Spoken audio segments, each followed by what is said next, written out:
Watch, he is falling fast. He's not able to deal with this. Oh, that's not even that many Reavers. There's only 2 Reavers, 1 shuttle with 2 Reavers. Just think if he hadn't gotten that shuttle down earlier and picked off all those Reavers as quickly as he did, he might have been able to get off several more. And 1 Reaver getting picked off here, careless by Reach allowing it to die.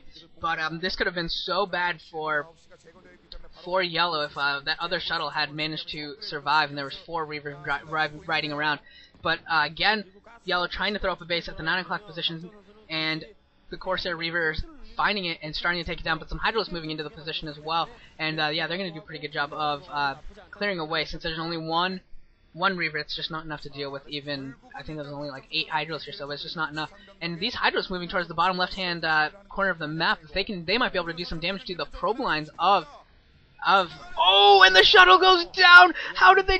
Wow, that had been on the extreme edge of those Hydralisk range, but they pick off that shuttle with the Reaver in it. And now Templar being loaded up into another shuttle, 2 other shuttles there, probably with Reavers, so we're going to see 3 shuttles here with a lot in them. And it does not look like the Hydralisks moved to the bottom left of the map in order to harass that probe line. I don't know if he didn't know that base was up, or if he just wasn't concerned, or if there's something else there that's stopping him from doing that. Because that could have been very effective with 6 to 8 Hydralisks there. That could have picked off a lot of probes very, very quickly.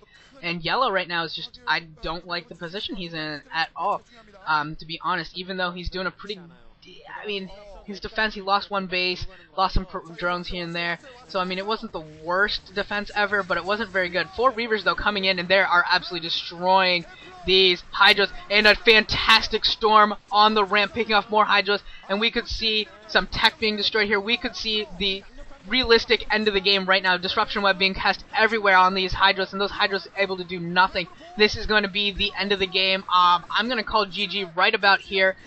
These Reavers are going to be able to do so much damage and so much disruption web, and even if they get pushed back or whatever, there's just so much damage being done. And actually, maybe not. Yellow maybe not be able to pull this away. He is able to push it back, but he lost so many Hydralisks again.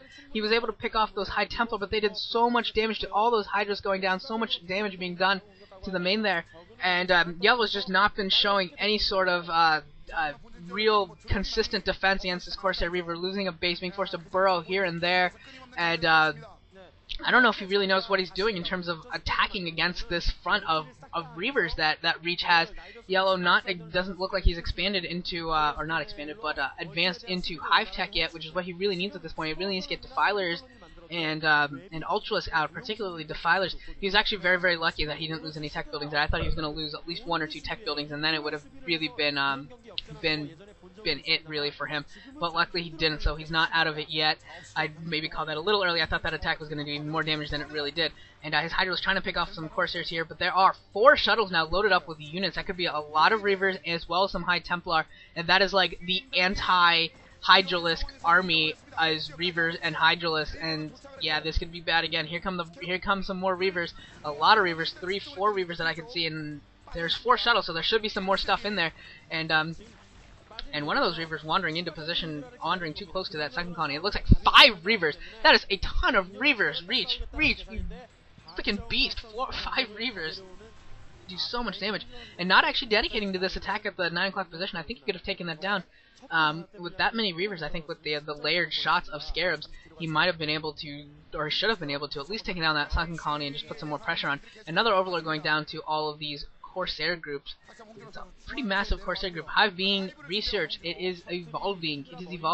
And Yellow now moving into the middle of the map with a lot of Hydras again. Might actually be able to. Okay, though Reach is being kind of careful with those shuttles and able to keep them alive this time. I thought he might be moving into the wrong position, picking up that High Templar.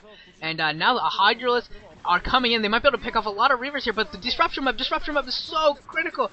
That disruption web is being used to such great effect against these Hydralisks, and they are just not being effective at all. With all that disruption web is making it really difficult for Yellow to micro and knock these Reavers down. Because even in that position, that was actually not a bad spot for Yellow to be in terms of just Hydralisk against Reavers. He should have been able to pick off several of them, but then the disruption web comes down, and it was just nothing doing there. And I think I just saw some Scourge take down an Observer, maybe? That's what it looked like. And now Reach coming back into the main base with a lot of Reavers and the Corsairs again. He needs to get some disruption web.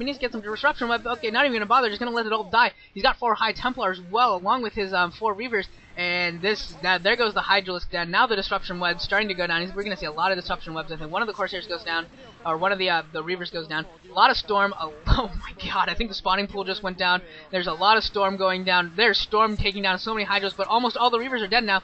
The Templar are probably going to go down as well, but there's so much death. This is just death and mayhem. This is both players just being like, yeah, we just want everything to die. Everything just died that was in that region.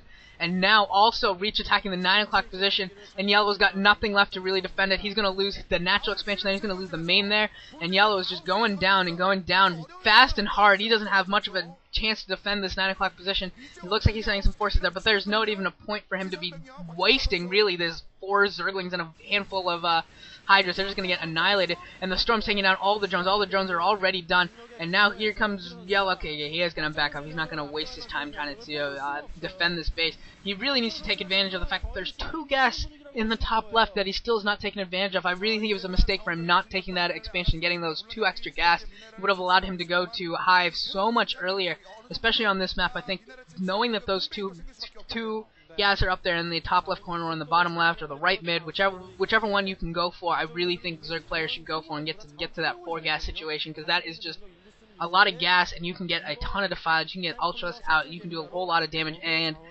on the other side, if you allow a Protoss player to get to 4 gas, this is what happens. I mean, I was thinking it was going to be Archon, Reaver, Corsair, but it's still High Templar, Reaver, Corsair, and Dragoons. And it is still really, really painful. Now we're seeing Reach's first-person view, and he's moving up to the northwest, and he was concerned there, but it was just Zerglings. A lot of Zerglings coming out in order to try and fight these Dragoons. But the High Templar has some decent storms that are hurting his own units, of course, but also doing a lot of damage to Yellows as well, and Reach can really afford this a lot. Reach can afford to do this sort of pseudo-swap, considering the difference in their economic states right now, and Reach being in such a better position than Yellow. He can afford to lose a few more units than he would normally expect to or normally accept in a fight, and just come out ahead. And again, he's going to the top left, he can take down that hatchet with 4 Zealots and Dragoons at the 12 o'clock position, doing some more damage. He's pretty much attacking like 3 or 4 bases at once right now, and I don't think Yellow has any idea what's going on. I think he is just like, he's got to be confused. I don't think he even knows where he's clicking. He just looks like he's in a world of his own, confusion. And Corsairs could go to that 12 o'clock position and just absolutely annihilate a ton of Overlords if they wanted to. Finally, these Zealots at the inside 12 o'clock position look like they're going to go down. There's a High Templar there as well, but that hatchery is still at risk. And a great storm going off and taking off most of the forces there. Now Yellow GG's. Yellow being completely outclassed, I think, in that game. He put up a fight for a while, but I have to say, past the intro part with it was Zerglings on Zealots, where it was very entertaining and very, very close. After that, once Corsair Reaver actually got started, I think Yellow was pretty much out of it pretty quickly. I don't think he was, as soon as that first base went down, the 9 o'clock was scouted out early and taken down. It was just a very quick downfall for Yellow. But these two players having a lot of respect for each other, coming out to center stage, saluting the crowd together as all ace players do. And I'm sure they're at least on some level friends and certainly teammates. And it was a good game, fun game to watch. And I'll be seeing you in the next game. It's going to be Boxer and Anytime, so that should be a whole lot of fun. I will see you there.